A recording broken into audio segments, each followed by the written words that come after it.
सोचा है कि इंसान आजादी के लिए कितना लंबा और जानलेवा सफर तय कर सकता है? बर्फानी तूफान, रेगिस्तान की प्यास, भूख में जानवरों की तरह शिकार, क्या ये सब सहकर भी कोई जिंदा बच सकता है? साथ ही एक एक करके रास्ते में मर जाते हैं, लेकिन क्या बच जाने वाले आखिरकार अपनी मंजिल तक पहुंच पाएंगे? और सबसे बड़ा सवाल, 50 साल बाद जब वो शख्स आखिरकार अपने घर पहुंचा, तो क्या उसका इंतजार करने वाला कोई बचा भी था? दोस्तों, मेरे साथ आखिर तक जुड़े रहिए, चैनल सब्सक्राइब कीजिए और साथ लगी हुई घंटी के बटन को दबाइए। ये कहानी की इब्तिदा दूसरी जंग अजीम के वक्त से दिखाई जाती है, जब रशिया और जर्मनी ने पोलैंड पर कब्जा कर लिया और वहाँ के बेशुमार लोगों को कैदी बना दिया। इन्हीं में से एक फौजी अफसर जनूस भी होता है, जिस पर झूठे इल्जामात लगाकर उसे एक दस्तावेज पर दस्तखत करने के लिए कहा जाता है, मगर वह इनकार कर देता है। उसके बाद उसके सामने ये इल्जाम रखा जाता है कि वो अपने मुल्क से नफरत करता है और बैरून मुल्क जाकर जासूसी करता रहा है। ये सब सुनकर जैनोस को सख्त सदमा होता है, लेकिन वो जानता था कि उसकी वाइफ को झूठी गवाही दिलवाने के लिए बुरी तरह तशद्दुद का निशाना बनाया गया है और वो ऐसा करने पर मजबूर हुई है। आखिरकार जनूस पर जासूसी का मुकदमा साबित करके उसे 20 साल कैद की सजा सुनाई जाती है। 1940 में उसे सिबेरिया की एक कैदगाह भेज दिया जाता है, जो ऐसी जगह थी जहाँ से किसी भी कैदी का फरार होना तकरीबन नामुमकिन था, क्योंकि अतराफ में बर्फ के पहाड़ और घने जंगलात थे। इसी वक्त जेलर नए कैदियों को खबरदार करते हुए कहता है कि आज तक कोई भी उस जेल से जिंदा भाग नहीं पाया और जो भी फरार की कोशिश करता है उसे सिर्फ मौत ही मिलती है। वो मजीद कहता है कि अगर तुम भागने की कोशिश करोगे तो यहाँ के मकामी लोग खुद तुम्हें खत्म कर देंगे, क्योंकि हमने तुम सबके सर पर इनाम ही इतना रखा है। अब जब सभी कैदी खाना खाने के लिए लाइन में लगे होते हैं तो जनूस एक बूढ़े आदमी को देखता है जो बहुत भूखा था। वो उस शख्स को अपना खाना दे देता है। ये देखकर वहाँ खड़ा एक और बूढ़ा कैदी उसे कहता है कि यहाँ इंसानियत के लिए कोई जगह नहीं है। अगर तुमने उसे खाना दिया तो ये लोग तुम्हारा भी राशन छीन लेंगे। इसे छोड़ दो, ये कल सुबह का सूरज तुम्हें दिखाई न देगा। दरअसल यहाँ मुख्तलिफ कैदियों को अलग अलग रखा जाता है, जिनके साथ यहाँ बहुत जुल्म बरता जाता है। विटामिन की किल्लत के सबब कैदियों की आंखें कमजोर हो जाती थीं, जिससे रात में उन्हें कुछ दिखाई नहीं देता था। फिर जानूस की मुलाकात एक और कैदी खबारोव से होती है। वो बताता है कि मैं पहले अदाकार हुआ करता था और जब मैंने एक फिल्म में अमीर आदमी का किरदार किया तो उस पर मुझे 10 साल की सजा दी गई। ये सुनकर जनूस को हैरत होती है और वो पूछता है कि क्या यहाँ से फरार का कोई रास्ता है? खबारोव कहता है, नहीं, यहाँ से बस निकलने का कोई रास्ता नहीं है और तुम ये सोचना भी मत, वरना तुम मर जाओगे। इस रात जानूस कुछ असल मुजरिमों को देखता है जो वाकई यहाँ कैद किए गए थे। खबारोव नसीहत करता है कि उनकी तरफ देखना भी मत, ये बहुत खतरनाक है। गार्ड भी उनसे दूर रहा करते हैं। इसी वाकये के बायस एक कैदी ने दूसरे कैदी को चाकू मार दिया था, बस इसलिए क्योंकि उसने अपना कोट देने से इनकार किया था। यहाँ के हालात बहुत जालमाना थे और उम्मीद बहुत कम रह गई थी। बिल्कुल वाज़ेह थी, अगले दिन सभी कैदियों को जंगल में लकड़ियाँ काटने के लिए ले जाया जाता है, लेकिन जनूस के जहन में बस यही ख्याल था कि वो किसी तरह यहाँ से फरार हो सके। शाम ढलने पर खबारोव उसके पास आता है और कहता है कि मेरे पास यहाँ से भागने का एक मंसूबा है। वो मजीद बताता है कि मुझे भी किसी ऐसे साथी की तलाश थी जो तुम्हारी तरह हौसलामंद हो, क्योंकि ये काम अकेले मेरे बस की बात नहीं थी। अब वो एक्टर जर्मन और रूसी फौजियों से बचने का तरीका समझाता है और कहता है कि यहाँ से तकरीबन 500 किलोमीटर दूर एक झील है, जिसके किनारे किनारे चलते हुए हम मंगोलिया की सरहद तक पहुँच सकते हैं, लेकिन उसके लिए हमें मौसम के कुछ नरम होने का इंतजार करना होगा और लंबे सफर के लिए खाने का जखीरा भी तैयार करना होगा। वो कहता है कि मैं पहले ही राशन जमा करना शुरू कर चुका हूँ, तुम भी साथ करो। चनांचा ये दोनों कैदी रोज थोड़ा थोड़ा खाना इकट्ठा करने लगते हैं। एक दिन जब सभी कैदी लकड़ियाँ काट कर वापस लौट रहे थे तो अचानक एक जबरदस्त बर्फानी तूफान आ जाता है। सख्त सर्दी की वजह से कई कैदी वहीं जान से हाथ धो बैठते हैं, मगर कमांडर को उनकी मौत से कोई फर्क नहीं पड़ता और वो बाकियों को चलते रहने का हुक्म देता है। ये देखकर एक बूढ़ा कैदी सर्दी से बचने के लिए जंगल की तरफ बढ़ने लगता है, लेकिन वहाँ मौजूद इंचार्ज इस पर बंदूक तान कर धमकाता है कि वापस आ जाओ वरना गोली मार दूंगा। इस पर मिस्टर स्मिथ कहता है कि अगर हम यहीं खड़े रहे तो वैसे भी ठंड से मर जाएंगे, इसलिए वो इंचार्ज की बात को नजरअंदाज करते हैं और जंगल के अंदर जाकर पनाह लेते हैं। अगर वो तमाम कैदी बर्फानी तूफान में मर जाते तो इंचार्ज को अपने सीनियर्स से सख्त डांट पड़ती, इसीलिए वो बाकी सभी कैदियों को भी जंगल की तरफ जाने का हुक्म दे देता है। वहाँ पहुंचकर ये लोग सर्दी से बचने के लिए एक झोपड़ी तैयार करते हैं और उसके अंदर छिपकर अपनी जान बचा लेते हैं। अगले दिन एक अफसर सभी कैदियों को लाइन में खड़ा करता है। वो इस बात पर सख्त नाराज होता है कि ये लोग अपनी मर्जी से जंगल में चले गए थे। सजा के तौर पर वो मिस्टर स्मिथ, जानूस और कई दूसरे कैदियों को एक कान में भेज देता है, जहाँ जिंदा रहना बेहद मुश्किल था। ज्यादातर कैदी जहरीली गैसों और घुटन की वजह से जान से हाथ धो बैठते थे। इसी दौरान जानूस को वहम सा होने लगता है। उसे गुमान होता है जैसे वो अपना घर देख रहा है और वो उसकी तरफ बढ़ने लगता है, लेकिन इसी वक्त मिस्टर स्मिथ उसे रोक लेते हैं, वरना वहाँ खड़ा गार्ड उसे फौरन गोली मार देता। होश में आकर जानूस कहता है कि मैं यहाँ मजीद नहीं रह सकता, मुझे अपने घर जाना है और अपनी बीवी से मिलना है। वो मजीद बताता है कि खाबारोव के पास एक मंसूबा है जो हमें यहाँ से भागने में मदद दे सकता है। ये सुनकर मिस्टर स्मिथ जवाब देते हैं कि वो आदमी झूठ बोल रहा है। वो हर नए कैदी को यही उम्मीद दिलाता है, यही उसने मेरे साथ भी किया था। हकीकत ये है कि वो सिर्फ अपने फायदे के लिए दूसरों को इस्तेमाल करता है ताकि अपने भागने के ख्वाब को सहारा दे सके। इस पर जानूस कहता है कि फिर तुम भी कुछ कम नहीं हो, आखिर मैं तुम पर किस तरह भरोसा करूं? मिस्टर स्मिथ संजीदगी से जवाब देते हैं, अगर तुम वाकई यहाँ से निकलना चाहते हो तो मैं तुम्हारे साथ हूँ, क्योंकि सच तो ये है कि हम इस कान में 3-4 महीने से ज्यादा जिंदा नहीं रहने वाले। जानूस सोचता है कि मिस्टर स्मिथ मेरे साथ क्यों जाना चाहता है। इस पर स्मिथ जवाब देता है, क्योंकि मैं तुम्हारी एक कमजोरी जानता हूँ, तुम एक नेक इंसान हो। अगर रास्ते में मैं कमजोर पड़ गया तो मुझे यकीन है कि तुम मुझे सहारा दोगे। इसी रात जानूस चंद और कैदियों के साथ मिलकर फिरार का मंसूबा बनाता है। वो कहता है कि आज मौसम खराब है, तेज हवाएं चल रही हैं और यही मौके है कि हम निकल जाएं। लेकिन खाबारोव इसे रोक देता है। वो कहता है कि अगर हम अभी भागने की कोशिश करेंगे तो ये जल्दबाजी होगी, हमें मजीद मंसूबा बंदी और खाने के जखीरे की जरूरत है। जानूस उसे समझाता है कि उसने अपनी आधी जिंदगी जंगलों में गुजारी है, उसे खुराक ढूंढना आता है, मगर उसके बावजूद वो खाबारोव को राजी नहीं कर पाता। इतने में एक और कैदी वल्का की नजर उन पर पड़ जाती है, जो सब कुछ सुन लेता है। रात को जब सब सो रहे होते हैं तो वल्का जानूस की गर्दन पर चाकू रखकर कहता है, मेरी हालत खराब है, यहाँ छोटे कर्ज पर अंगलियां काट देते हैं और बड़े। रात को जब सब सो रहे होते हैं तो वल्का जानूस की गर्दन पर चाकू रखकर कहता है, मेरी हालत खराब है, यहाँ छोटे कर्ज पर अंगलियां काट देते हैं और बड़े कर्ज पर सिर काट देते हैं, और मेरे ऊपर बड़ा कर्ज है, मुझे अपने साथ ले चलो। मेरे पास ये चाकू है जो तुम्हारे काम आ सकता है। खाबारोव जानता था कि अगर ये सब अभी भागने निकले तो यकीनी तौर पर मारे जाएंगे, इसलिए वो उनके साथ शामिल नहीं होता। मगर इसी रात जानूस बाकी साथियों के साथ अपना फिरार का मंसूबा आगे बढ़ाने का फैसला कर लेता है। इस कैदी ग्रुप में शामिल थे मिस्टर स्मिथ जो एक इंजीनियर था, वल्का जो एक रूसी मुजरिम था, टोमस जो एक आर्टिस्ट था, वॉस जो एक पादरी था, जोरान जो एक अकाउंटेंट था और काजिक जिसे रात में कुछ दिखाई नहीं देता था। वल्का को अपने साथ लेने के सिवा कोई चारा नहीं था,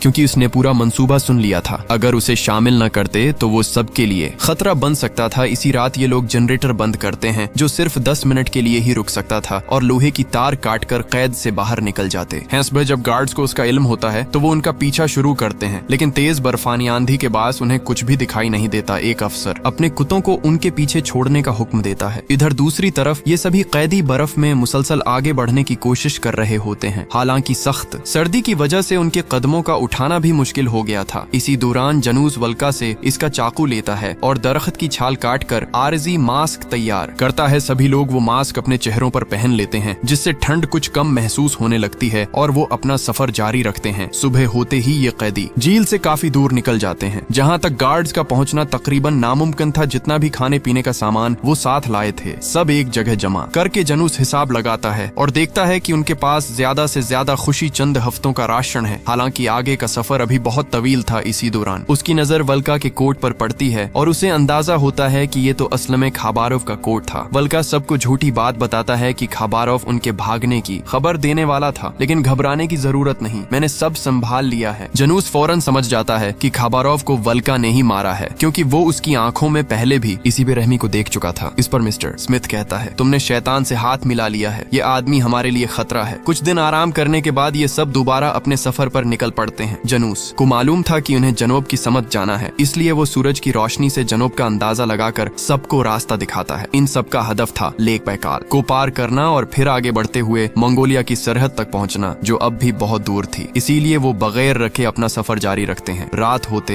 ही ये कैदी एक जंगल में खाने के लिए रुक जाते हैं। जानूस सबको खबरदार करता है कि आज रात सर्दी और भी सख्त होगी, इसलिए हमें यहीं ठहरना होगा, लेकिन आग जलाने के लिए लकड़ियां जमा करनी पड़ेंगी। सभी कैदी लकड़ियां लेने निकल जाते हैं। इसी दौरान काजिक, जिसे रात में नजर नहीं आता था, लकड़ियां जमा करते हुए रास्ता भटक जाता है। जब बाकी साथी वापस आते हैं तो देखते हैं कि वो उनके साथ नहीं है। सब उसे ढूंढने के लिए जंगल में निकलते हैं, मगर उसे कहीं नहीं पा पाते। थक हार कर वो सब वापस आ जाते हैं। सुबह जब रोशनी फैलती है तो वो देखते हैं कि काजिक थोड़ी ही दूर जमीन पर बैठा है। वो सब उसके पास दौड़ कर जाते हैं, मगर मालूम होता है कि वो सर्दी से जमकर मर चुका है। साथ ही उसे वहीं दफना देते हैं। उस वक्त जानूस सबको मुखातब करके कहता है, आज एक आजाद इंसान की मौत हुई है। उसके बाद ये कैदी दोबारा अपने कठिन सफर पर रवाना हो जाते हैं। कई दिन गुजर जाते हैं। उनका खाने का सारा जखीरा खत्म हो चुका होता है। भूख की शिद्दत से वो इस हाल पर आ जाते हैं कि जंगल के कीड़े मकोड़े, यहाँ तक कि परिंदों के अंडे तक खा लेते हैं। दरअसल उन्हें एक हफ्ता पहले ही लेक बैकल तक पहुंच जाना चाहिए था, लेकिन अभी भी वो वहाँ से दूर थे। रास्ता भटकने के बायस ये लोग अब भी झील से बहुत दूर थे। एक रात जब सब सो रहे होते हैं तो अचानक जानवरों की आवाजें सुनाई देती हैं। वॉस जाकर देखता है तो चंद भेड़िए अपना शिकार खा रहे होते हैं। ये कैदी इन भेड़ियों को वहाँ से भगा देते हैं और फिर खुद उस शिकार पर जानवरों की तरह टूट पड़ते हैं, क्योंकि वो कई दिनों से भौके थे। अगली सुबह जानूस कहता है, मैं अकेला ही झील ढूंढने जा रहा हूँ और अगर एक हफ्ते तक वापस न आया तो समझ लेना कि मैं नहीं रहा। ये कहकर वो तन्हा सफर पर निकल पड़ता है। पथरीले और खतरनाक रास्तों से गुजरते हुए उसे शदीद मुश्किलात का सामना होता है। भूख मिटाने के लिए वो दरख्त की छाल तक खाने पर मजबूर हो जाता है। थिकन और वहम के आलम में उसे फिर अपने घर के मनाजिर दिखाई देने लगते हैं और वो तेजी से उस तरफ बढ़ता है। बेमुश्किल वो अपने साथियों के पास वापस लौट आता है और उन्हें खुशखबरी देता है, मैं नेजी हल ढूंढ ली है, यह यहाँ से 3 दिन की दूरी पर है। ये कहकर वो बेहोश हो जाता है। साथ ही फौरन आग जलाकर उसके जिस्म को गर्म करते हैं ताकि वो जिंदा रह सके। अगली सुबह सभी कैदी झील की तरफ रवाना हो जाते हैं। जब वो एक घने जंगल से गुजर रहे होते हैं तो उन्हें शक होता है कि कोई इनका पीछा कर रहा है। अचानक उनके सामने एक लड़की आ जाती है जो बताती है, मैं रूसियों से बचकर भागी हूँ, मुझे भी अपने साथ ले चलो। लेकिन जनूस के साथी उसे साफ तौर पर अपने साथ लेने से इनकार कर देते हैं, क्योंकि कैदियों के पास खाने का जखीरा बहुत कम था और एक नई साथी के आने से रफ्तार भी सुस्त हो जाती। इसलिए सब लोग पहले तो इस लड़की को छोड़कर आगे बढ़ जाते हैं, लेकिन जल्द ही वो एक शिकार कर लेते हैं जिससे कई हिफ्तों का खाना इकट्ठा हो जाता है। इस वक्त वॉस पादरी का दिल पसीज जाता है और वो लड़की को वापस लेने के लिए जंगल में जाता है। शाम तक वो उसे अपने साथ ले आता है, जहाँ सब कैदी उसे खाना खिलाते हैं और अपनी जमात में शामिल कर लेते हैं। अगले दिन आराम के बाद ये काफिला दोबारा सफर पर निकलता है। लड़की भी उनके साथ घल मिल जाती है और अपना तारुफ कराते हुए कहती है, मेरा नाम आयरीना है और मैं पोलैंड से हूँ। मगर मिस्टर स्मिथ फौरन उसके झूठ को पहचान लेता है। वो बताता है कि उस वक्त पोलैंड पर अभी एक वक्त जर्मन और रूसी अफवाज ने कब्जा किया था और एरिना ने कहा कि वो रूसियों से भाग कर आई है, जबकि जिस इलाके से वो गुजरी थी वहाँ असल में जर्मन काबिज थे। उसका मतलब ये था कि वो जर्मन से भाग कर निकली थी, न कि रूसियों से। स्मिथ सख्त लहजे में कहता है, तुमने जिंदा रहने के लिए कई झूठ बोले होंगे, मगर अब मजीद झूठ न बोलना। सफर के दौरान ये लोग एक गांव के करीब से गुजरते हैं। भूख की शिद्दत बढ़ जाने पर वल्का कहता है कि हमें गांव जाकर खाना चराना चाहिए, मगर जनुष उसे याद दिलाता है कि उनके सरों पर बड़ा इनाम रखा गया है, अगर कोई पहचान गया तो वो सब मारे जाएंगे। उसके बावजूद वल्का अपनी आदत से बाज नहीं आता और रात को गांव में घुसकर खाना चुरा लाता है। जब वो वापस आता है तो उसके कपड़ों पर खून के धब्बे होते हैं, जिसे देखकर सब समझते हैं कि उसने किसी को कत्ल कर दिया है। मगर वल्का वजाहत देता है, यह खून इंसान का नहीं बल्कि कुत्तों का है, जिन्हें मारकर मैंने खाना चराने का मौका बनाया। सभी लोग भूख से मजबूर होकर वो खाना खा लेते हैं। इसी दौरान इरीना साफ साफ सबको बता देती है कि वो दरअसल एक कम्युनिस्ट रहनुमा की बेटी है। वो कहती है, मेरे वालिद इनकलाब लाना चाहते थे, जर्मन फौज ने आयरीना के वालिद को कत्ल कर दिया था। दरअसल वो एक ऐसे शख्स के हामी थे जिसकी वजह से बाकी लोग भी जेल में कैद हुए थे। इस हकीकत के बावजूद कैदियों ने इरीना को माफ कर दिया और अपने साथ सफर में शामिल रखा। कई हफ्तों की तवील मसाफत के बाद ये काफिला बलाखिर मंगोलिया की सरहद तक पहुंचता है। वहाँ गांव के लोग अपने खेतों में काम कर रहे थे, लेकिन जैसे ही कैदियों की नजर सरहद पर लगी कम्युनिस्ट पार्टी के बोर्ड पर पड़ती है, सूरत हाल बदल जाती है। वल्का, जो हमेशा से स्टालिन को देवता की तरह मानता था, रुक जाता है। उसके जिस्म पर स्टालिन का टैटू भी कुंदा था, क्योंकि वो समझता था कि स्टालिन अमीरों से छीन कर गरीबों में बांटता है। इसलिए वो सरहद पार करने से इनकार कर देता है और कहता है, मैं यहीं रुकना चाहता हूँ, तुम्हारे साथ मजीद नहीं जा सकता। वल्का के लिए असल मसला वो कर्ज था जो इस पर जेल के अंदर था। अगर वो दोबारा पकड़ा भी गया तो वासे किसी और जेल में डाला जाएगा, न कि उस खौफनाक कैद खाने में जहाँ से वो भागा था। इसलिए वतन न छोड़ना उसके लिए ज्यादा फायदे का सौदा था। अलबत्ता वो जाते जाते यानुश का शुक्रिया तक अदा नहीं करता, हालांकि वो जानता था कि अब तक जिंदा रहने में उसका बड़ा सहारा जनूस ही रहा था। जनूस भी वल्का को अलविदा कहकर आगे बढ़ जाता है। अब जब बाकी 6 कैदी सरहद पार करके मंगोलिया में दाखिल होते हैं तो वहाँ उन्हें कम्युनिस्ट पार्टी के लीडर स्टालिन की तस्वीर दिखाई देती है। ये देखकर वो सब समझ जाते हैं कि कम्युनिस्ट ने मंगोलिया पर भी कब्जा कर लिया है। ये मंजर देखकर सभी कैदी शदीद मायूसी और सदमे में आ जाते हैं, क्योंकि इतनी सख्तियों के बाद भी ये सरजमीन उनके लिए महफूज न थी। तब जनूस फैसला करता, हेमचिना के रास्ते तिब्बत जाएंगे और वहाँ से आगे इंडिया, क्योंकि भारत में अब भी अंग्रेजों की हुकूमत है और वहाँ हम निस्बतन महफूज रह सकते हैं। मगर भारत तक पहुँचने के लिए उन्हें अजीम हिमालय पहाड़ों को पार करना था। एक बार फिर ये कैदी अपनी हिम्मत बांधकर हजारों किलोमीटर लंबे सफर पर निकल पड़ते हैं। जानुश अच्छी तरह जानता था कि इन सब का हिंदुस्तान पहुंचना मुमकिन नहीं होगा, क्योंकि उनके रास्ते में एक विसिया गोबी डिजर्ट था जिसे पार करना किसी भी तरह आसान न था। रेगिस्तान में न पानी था और न खाने का कोई इंतजाम। ये कैदी रास्ते में मिलने वाले छोटे मोटे जानवर मार कर खाते और प्यास बुझाने के लिए कपड़ा गीला करके उसे चूसते थे। वो धूप से बचने के लिए अपने कोट और कपड़ों का सहारा लेते, लेकिन गर्मी ने सबकी हालत खस्ता कर दी। आहिस्ता आहिस्ता उनका पानी भी खत्म हो गया। इसी दौरान मिस्टर स्मिथ को दूर एक समत में दरख्त दिखाई देते हैं। इसे यकीन हो जाता है है कि वहाँ पानी जरूर होगा। जानुस उसे समझाता है यह महज वहम है, वहाँ कुछ नहीं है, हमें मुसलसल जुनूब की तरफ बढ़ना होगा। मगर स्मिथ किसी की बात नहीं मानता और इस तरफ चल पड़ता है। हैरत अंगेज तौर पर जब वो मकाम पर पहुँचते हैं तो वाकई वहाँ एक कुनवा होता है। सब कैदी खुशी से पागल हो जाते हैं और जी भर कर पानी पीते हैं। कुछ लोग चाहते हैं कि चंद दिन वहीं आराम कर लें, मगर जानुस इन्हें समझाता है यहाँ पानी तो है लेकिन खाना नहीं, अगर हम ज्यादा देर रखे तो भूखे कमजोर हो जाएंगे और दोबारा चलने के काबिल नहीं रहेंगे। अगले दिन सभी कैदी अपने बर्तनों में जितना मुमकिन हो सके पानी भर लेते हैं और एक बार फिर रेगिस्तान के सफर पर निकल पड़ते हैं। लेकिन कुछ ही देर बाद एक खौफनाक रेत का तूफान उनकी तरफ बढ़ता है। सब लोग खुद को बचाने की कोशिश करते हैं, मगर इस तूफान में उनका ज्यादातर पानी जाया हो जाता है। पानी की कमी ने सबको मजीद कमजोर और परेशान कर दिया। अगले दिन जब ये लोग दोबारा चलते हैं तो इरीना थिकन से बेहोश होकर गिर जाती है। फौरन मिस्टर स्मिथ इसके पास दौड़ते हैं और देखते हैं कि उसके पैर सूज चुके हैं, जिसकी वजह से वो चलने के काबिल नहीं रही। लेकिन इरीना हिम्मत नहीं हारती और जख्मी हालत में भी आगे बढ़ने की कोशिश करती है। कुछ ही दूर चलने के बाद वो दोबारा गिर जाती है। इस बार फादर वॉस प्रिस्टाउ से अपनी गोद में उठा लेता है और चलता रहता है, मगर इरीना आखिरकार हिम्मत हार देती है और मंजिल तक पहुंचने से पहले ही इस दुनिया को अलविदा कह देती है। साथ ही उसे दफन करके दोबारा आगे बढ़ते हैं। अब पानी भी बहुत थोड़ा बचा था। जैसे ही ये लोग कुछ और दूर निकलते हैं, एक और साथी टोमास आर्टिस्ट कमजोरी से गिर पड़ता है और वो भी जान से हाथ धो बैठता है। काफिले में अब सिर्फ 4 लोग रह जाते हैं। अपने साथी को दफन करके वो आगे निकलते हैं, मगर अबान का जिस्म और हौसला दोनों ही जवाब दे रहे थे। फिर भी वो हिम्मत नहीं हारते और कई दिन की मशक्कत के बाद आखिरकार रेगिस्तान को पार करने में कामयाब हो जाते हैं। तब जानुस पहाड़ों की समत इशारा करते हुए कहता है कि वहाँ जरूर पानी होगा। लेकिन इसी वक्त मिस्टर स्मिथ नडल होकर जमीन पर गिर जाते हैं और कहते हैं तुम लोग मुझे यहीं छोड़ दो, मैं अब मजीद नहीं चल सकता। जानुस इनकार करता है, हम तुम्हें अकेला नहीं छोड़ेंगे। वो अपने बाकी दोनों साथियों को आगे पानी ढूंढने के लिए भेज देता है और खुद स्मिथ के साथ वहीं रख जाता है। शाम तक वो दोनों थिकन से वहीं सो जाते हैं। सुबह होने पर जानुस एक सानब देखता है जो स्मिथ के पैर पर चढ़ गया था। वो फौरन उसे पकड़ लेता है और इसी लम्हे उन्हें करीब एक चट्टान से पानी के चंदकतरे रसने की जगह मिल जाती है। सब इस पानी को चाट कर अपनी प्यास बुझाते हैं और थोड़ा सा स्मिथ को भी पिलाते हैं। फिर वो इस सानब को भून कर खाते हैं, जिससे उनके जिस्म में कुछ ताकत वापस आ जाती है। मगर मिस्टर स्मिथ अब भी चलने के काबिल नहीं थे। वो बार बार कहता है मुझे यहीं छोड़ दो। तब जानुस उसे हौसला देने के लिए उसके बेटे का जिक्र करता है। वो याद दिलाता है कि किस तरह रूसियों ने स्मिथ के बेटे को झूठी गवाही दिलवाकर मार डाला था। इसी वाकये की वजह से स्मिथ अपने आप को हमेशा मुजरिम समझता रहा है। मिस्टर समथ अब तक जिंदा रहकर खुद को सजा दे रहे थे, लेकिन जब जानुस ने उन्हें अपनी वाइफ का किस्सा सुनाया तो उनका दिल बदलने लगा। जानुस कहता है मेरी वाइफ के साथ भी उन्होंने ऐसा ही किया था, लेकिन वो अब भी जिंदा है और मैं नहीं चाहता कि वो अपनी पूरी जिंदगी खुद को कसूरवार मानती रहे। इसीलिए मिराज के पास जाना बहुत जरूरी है। जानुस की ये बात सुनकर स्मिथ के दिल में उम्मीद की करंट जाग उठी। उसका हौसला वापस आ गया। अगली सुबह चारों एक बार फिर अपने सफर पर निकल पड़े। कई घंटों की मशक्कत के बाद वो बलाखिर चीना की ग्रेट वॉल तक जा पहुंचे, लेकिन चीना भी उनके लिए महफूज नहीं था। वहाँ भी कम्युनिस्ट पार्टी का असर था। इसीलिए ये काफिला हिमालय के बर्फीले पहाड़ों की जानिब बढ़ने लगा। ये सफर इंतहाई कठिन था। बर्फ, तूफान और भूख ने हर कदम को मौत जैसा बना दिया। फिर भी वो चलते रहे। आखिरकार वो किसी तरह तिब्बत के एक छोटे गांव तक पहुंच गए। वहाँ के लोगों ने उन्हें नायक बुद्ध खानकाह में ले जाया। खानकाह के भक्षुओं ने उनका पुरतपाक इस्तकबाल किया, उन्हें खाना दिया, लिबास दिया और आराम करने के लिए जगह दी। पहली बार बरसों बाद उन्हें सुकून का एहसास हुआ। एक दिन एक भक्षु ने कहा तुम्हें भारत जाने के लिए यहाँ से सिकम के रास्ते निकलना होगा, लेकिन अभी सर्दी बहुत शदीद है। बर्फ पिघलने और रास्ते साफ होने में कम 3 महीने लगेंगे। तब तक तुम यहाँ आराम से रह सकते हो। सभी साथी ये सुनकर मुतमईन हो गए। वो जान चुके थे कि उनका जिस्म मजीद मशक्कत नहीं सह सकता, लेकिन जानुस के लिए ये मुमकिन नहीं था। वो अपने दिल की आग बुझने नहीं देना चाहता था। वो बोला मैं यहाँ नहीं रख सकता, मुझे अपने घर जाना है। अगर हम यहीं रख गए तो हमारा हौसला टूट जाएगा, फिर आगे का सफर कभी मुकम्मल नहीं होगा। ये सुनते ही मिस्टर स्मिथ ने फैसला सुनाया, मैं यही तिब्बत में रह जाऊंगा। ये खानकाह मेरे लिए सुकून की जगह है। तुम जाओ जानुस, तुम्हारे कदम ही हमें आजादी तक ले जाएंगे। अब जानुस का फैसला पक्का था। वो जानता था कि अगर यहाँ मजीद रुका तो शायद कभी मंजिल न पा सके। वो बोला मैं सीधा चीना जाऊंगा, वहाँ अभी भी अमरीकी फौजी ऑपरेशन कर रहे हैं, वो मुझे अमरीका पहुँचा देंगे। अगली सुबह जानुस अकेला निकलने की तैयारी करता है, लेकिन देखता है कि उसके 2 साथी भी उसके साथ चलने पर तैयार हैं। बाकी लोग वहीं खानकाह में रहने का फैसला कर लेते हैं। अब तीनों साथी बर्फीले पहाड़ों के कठिन रास्ते नापते हुए आखिरकार सिकम पहुँचते हैं। वहाँ के गाँव वाले उनका गर्मजोशी से इस्तकबाल करते हैं और इज्जत के साथ अपने घरों में ले जाते हैं। यूं इन लोगों ने साइबेरिया से लेकर भारत तक 400 किलोमीटर का तवील सफर तय किया। उस सफर में उन्हें बेशुमार मुश्किलात का सामना करना पड़ा। भूख, प्यास, तूफान और मौत के साए अपने कई साथियों को रास्ते में खोना ढूंढना पड़ा, लेकिन आखिरकार वो मंजिल तक पहुंच गए। कहानी के इख्तिताम पर बताया जाता है कि जनूस अगले 50 बरस तक अपने घर वापस नहीं जा पाया। वो मुख्तलिफ मुल्कों में भटकता रहा, क्योंकि उस वक्त पोलैंड पर अब भी जर्मन और रूसी काबज थे। लेकिन जब 1989 में पोलैंड आजाद हुआ तो जानूस आखिरकार अपने घर लौट आया। वही मंजर उसकी आंखों के सामने था जो बरसों से वो अपने भरम में देखता आ रहा था। वही पत्थर, वही छिपी हुई चाबी, वही दरवाजा। जब उसने दरवाजा खोला तो अंदर उसकी वाइफ बैठी थी, जो अब बूढ़ी हो चुकी थी। जैसे ही दोनों की नजरें मिले, उनकी आंखों से आंसू बहने लगे। 50 बरसों के बाद वो एक दूसरे के गले लगे और शिद्दत से रोने लगे, और यूं ये दास्तान वहीं खत्म हो जाती है। उम्मीद है आपको ये कहानी पसंद आई होगी। अगर वीडियो अच्छी लगी हो तो उसे लाइक करें और चैनल को सब्सक्राइब जरूर करें। Thank you. God bless you.